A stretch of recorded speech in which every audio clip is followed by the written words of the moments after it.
လေးရှားနိုင်ငံကွာလာလမ်ပူမြို့ရတနာယာမကျောင်းတိုင်းမှာဟောကြားတဲ့စွမ်းရည်တတိအကြောင်းတရားတော်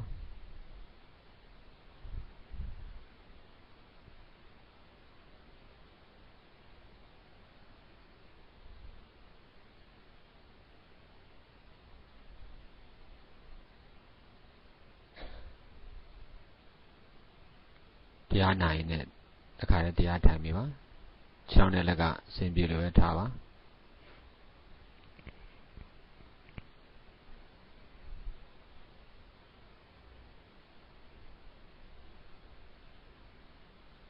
ကြော်ရီကိုလျှော်တာပါစိတ်ကိုလျှော်တာပါ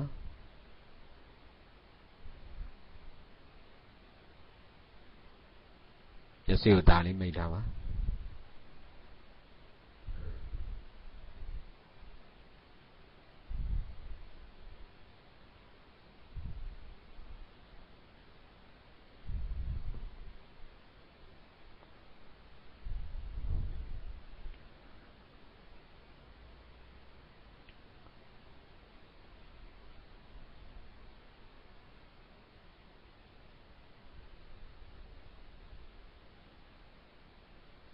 ပြင်ဘက်ကအမျိုးမျိုးသောအစင်းတန်အနံ့ရတာအတွေ့အထိသိစရာ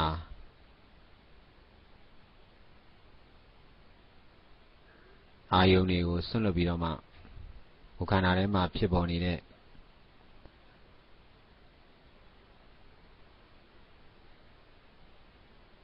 ဝင်လေထွက်လေနဲ့နာရီပြားနဲ့ထိတိုင်းဖြစ်ပေါ်နေတဲ့ထိတဲ့သဘောလေးတွေကိုသိအောင်လို့သတိထားနေဖို့ပါပဲ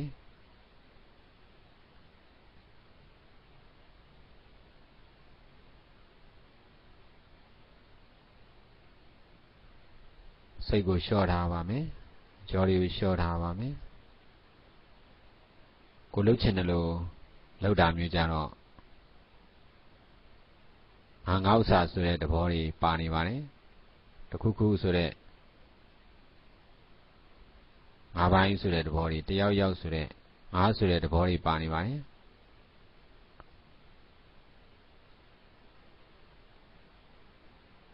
ပြုလုပ်တဲ့ဘက်မှာလည်း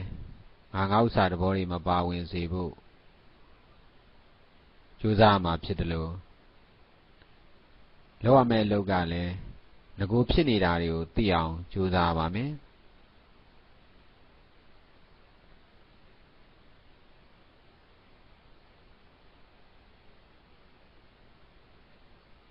ကိုယ်သမီးကအသက်မရှူလဲ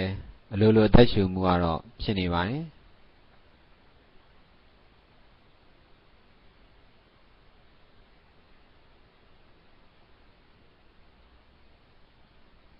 ဝင်လေထွက်လေနဲ့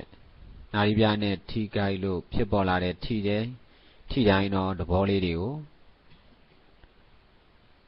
သိအောင်လို့ကြိုးစားနေရမယ်ဟောသတိမထားရင်တော့မသိပါဘူးဖြစ်တော့ဖြစ်နေတာပါပဲထိတဲ့သဘောတွေကခဏပစ္စုပန်အနေနဲ့မပြတ်တလဲဇက်တော့ဖြစ်နေပါတယ်ပစ္စုပန်အနေနဲ့ပဲမပြတ်ဖြစ်နေပါတယ်ကိုကသတိမထားဘူးဆိုရင်တော့သိမှာမဟုတ်ပါဘူးကိုသတိထားတာကိုပဲကိုကသိပါတယ်အပြင်ဘက်ကဒီကာမဂုဏ်အာယုန်တွေကိုပဲသတိထားနေတော့သိတဲ့အသိရလဲအမျိုးမျိုးသောကာမဂုဏ်အာယုန်တွေနဲ့ပတ်သက်တဲ့အသိတွေပဲဖြစ်ပါတယ်အစင်းတွေအကြောင်းအတန်တွေအကြောင်းအနံ့တွေအကြောင်းအရာတွေအကြောင်းအတွေ့အထိတွေအကြောင်းဘာအကြောင်းညာအကြောင်းဆိုတဲ့ဘယ်သူဘယ်ဝါအကြောင်းဆိုတဲ့ကိုဆွဲလန်းတတ်မှတ်နေတဲ့အာယုန်တွေအကြောင်းပဲသိပါတယ်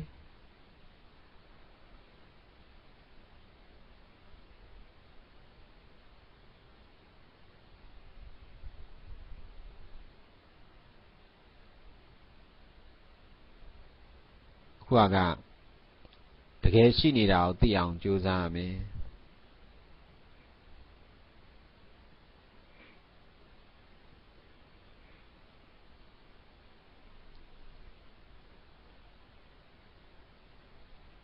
တကယ်ရှိနေတာတွေကပစ္စုပန်ဖြစ်တရားပါပဲ မတည်ငြိမ်မှုတွေဖြစ်နေတယ်ဖောက်ပြန်မှုတွေဖြစ်နေတယ်ကိုယ်ခန္ဓာထဲမှာဖြစ်နေတယ်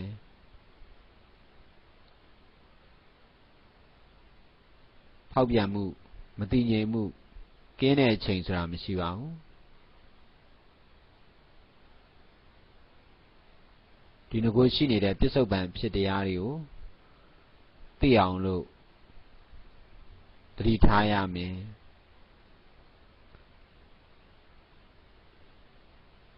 စိတ်ကအပြင်မဲ့အာယုန်တွေကိုအဖော်အဖြစ်နဲ့မပေါင်းတော့ပဲပေါ့ခန္ဓာထဲမှာဖြစ်နေတဲ့ပြစ္ဆုတ်ပံသဘောလေးတွေကိုဒါသိအောင်လို့ကြိုးစားနေဖို့ပါပဲသတိထားနေရမယ်ဝိရိယစိုက်နေရမယ်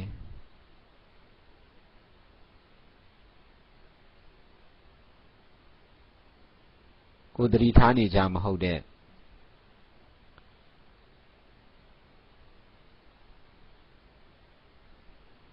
ထိတဲ့သဘောလေးတွေကိုထိတိုင်းသိအောင်လို့ကြိုးစားနေရမယ်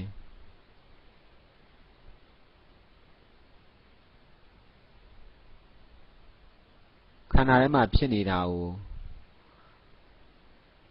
သိအောင်ကြိုးစားဖို့ပါမယ်ထိတဲ့သဘောမှမဟုတ်ဘူးပေါ့ထင်ရှားတဲ့သဘောကိုသိအောင်ကြိုးစားနေဖို့ပါမယ်စိတ်ကအပြင်ဘက်ကိုမရောက်စေဖို့ပါပဲအပြင်ဘက်ကအာယုန်တွေကို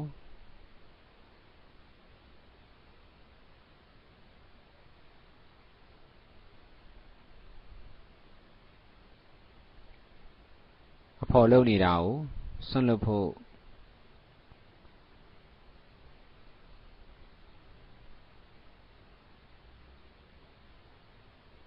ကိုယ်နဲ့ပတ်သက်တဲ့သူများနဲ့ပတ်သက်တဲ့ကိုယ်ဘက်သူ့ဘက်အစင်းအတန်အနံ့ရတာအတွေ့အထိ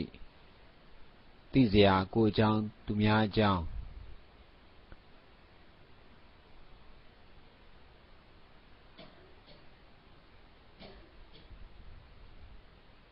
ဒါတွေကိုအဓိကထားနေတာကိုဆွန့်လွတ်ဖို့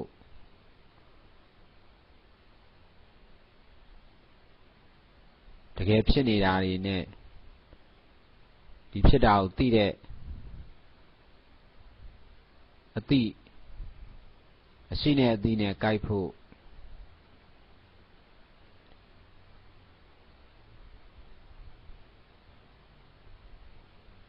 သိတာတွေကိုအရှိလို့မနေပဲတကယ်ရှိတာကိုသိအောင်ကြိုးစားဖို့ပါမယ်ပုဂ္ဂိုလ်တ attva တွေတက်ရှိတတ်မဲ့တွေငါသူတစ်ပါးယောက်ျားမိန်းမဆိုတာတွေကကိုသိတာတွေပါသိစရာတတ်ပါမယ်တကယ်ကြီးရှိနေတာတော့မဟုတ်ပါဘူးဟောတကယ်ရှိနေတာကတော့စိတ်စေတသိက်ယုတ်နိဗ္ဗာန်ဆိုတဲ့ပရမတ္ထတရားတွေပါပဲ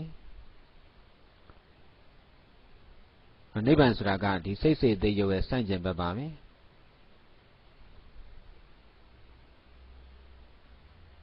ဦးဇင်းတို့ကဘဝနဲ့ပတ်သက်တဲ့ဒီစိတ်စေတသိက်ယုတ်သင်္ခါရတရားတွေကိုတကယ်ဖြစ်နေတာကိုသိအောင်ကြိုးစားရမယ်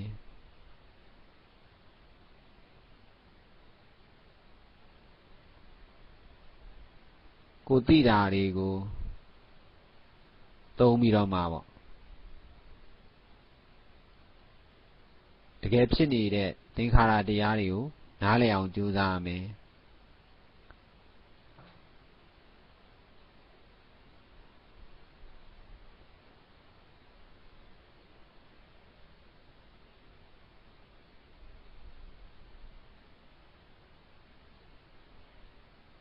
လူသားတယောက်ရဲ့အသိဉာဏ်မှာလမ်းဆုံးပြီးတော့မှကိုသိတာတွေကိုတကယ်ရှိတယ်ဆိုတဲ့အထင်မှာကင်းအောင်လို့ကြိုးစားရမယ်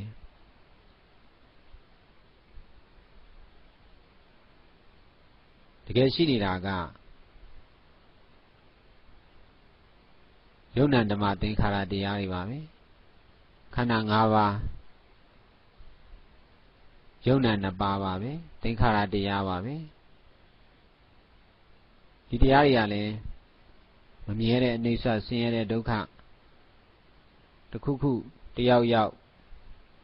မဟုတ်တဲ့အနှစ်သာရမရှိတဲ့အနတ္တတရား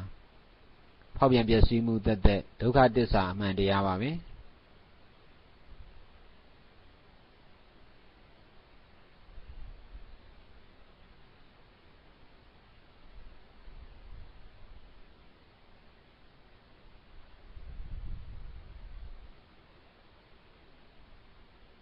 အဲ့တော့ရှိတာကို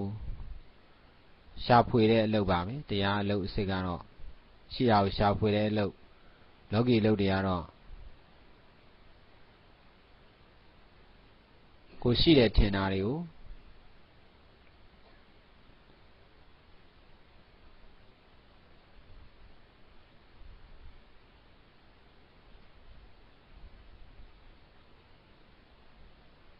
တကယ်ရှိတယ်ဆိုပြီးတော့မှပြုလုပ်နေတဲ့အလုပ်တွေပါပဲအရှုံးတွေရှိတယ်အနိုင်တွေရှိတယ်အောင်မြင်မှုတွေရှိတယ်ဆုံးရှုံးမှုတွေရှိတယ်ဒီလိုမျိုးကိုသိတာတွေကိုရှိတယ်ထင်တာတွေကို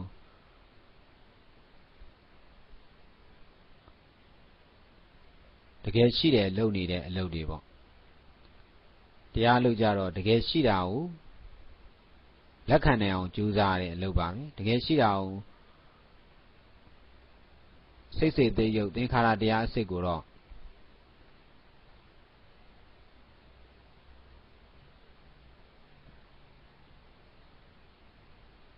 ကံစွမ်းအားဖြစ်တဲ့တတ္တဝါရဲ့အသိဉာဏ်ကနားမလည်နိုင်ပါဘူး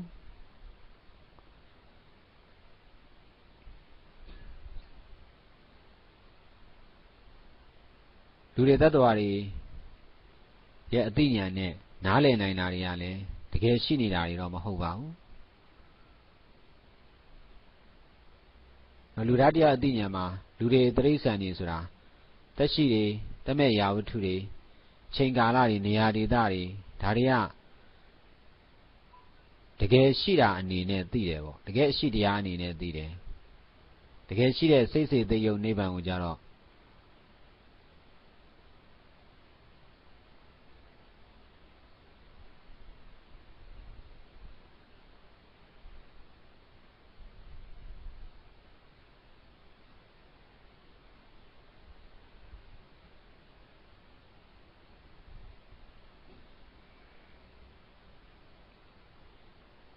မှန်မှန်ကန်ကန်နားမလည်နိုင်ပါဘူ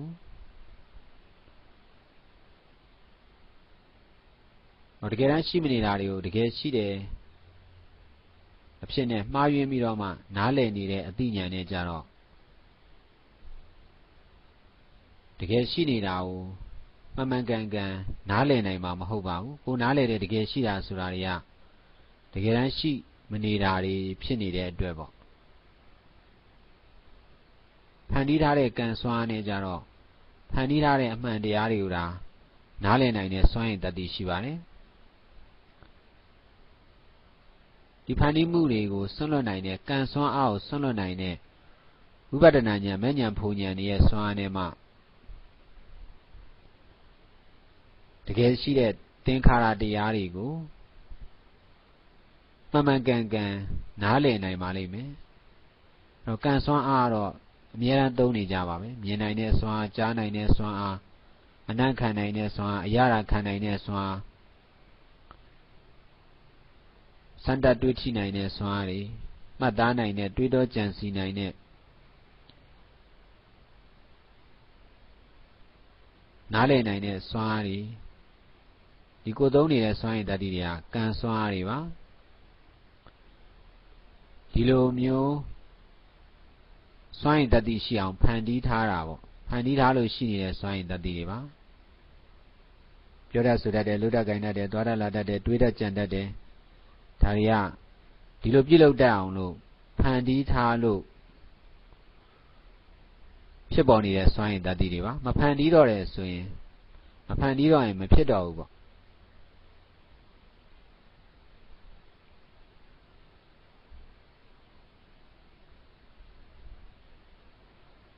အဲ့ဒီစွမ်းရည်တတိကိုသုံးဆွဲနေတွေ့တော့ကံလန်းဆုံးနေပါလိမ့်မယ်အဲ့ဒီစွမ်းရည်တတိကိုဆွန့်လွတ်နိုင်မှကံစွမ်းအားကိုဆွန့်လွတ်နိုင်တဲ့ဉာဏ်စွမ်းအားနဲ့မှဒီစိတ်စိတ်စိတ်ရုပ်ဆိုတဲ့သင်္ခါရတရားတွေကိုတကယ်ရှိနေတာကိုဒုက္ခသစ္စာကိုမှန်မှန်ကန်ကန်နားလည်နိုင်ပါလိမ့်မယ်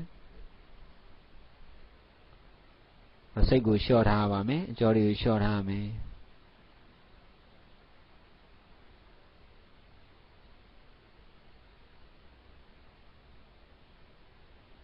အမြဲတမ်းသိမ့်ပိုက်ထားခြင်းနဲ့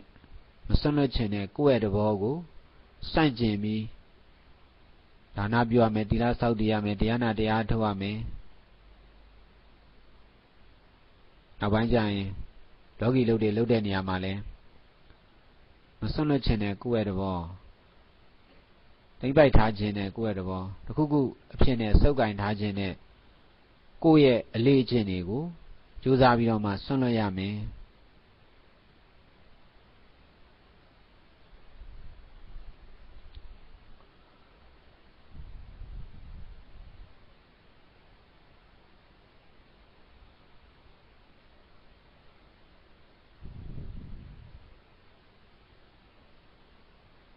တယောက်ယောက်အနေနဲ့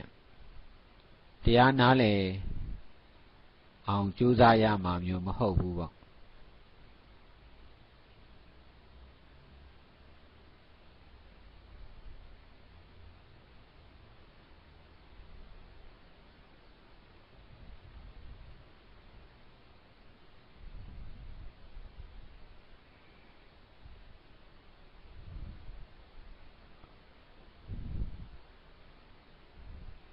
ခုခုဖြစ်နေရကနေဘာမှမဖြစ်တော့အောင်ကြိုးစားရတာမျိုးမဟုတ်ပဲနဲ့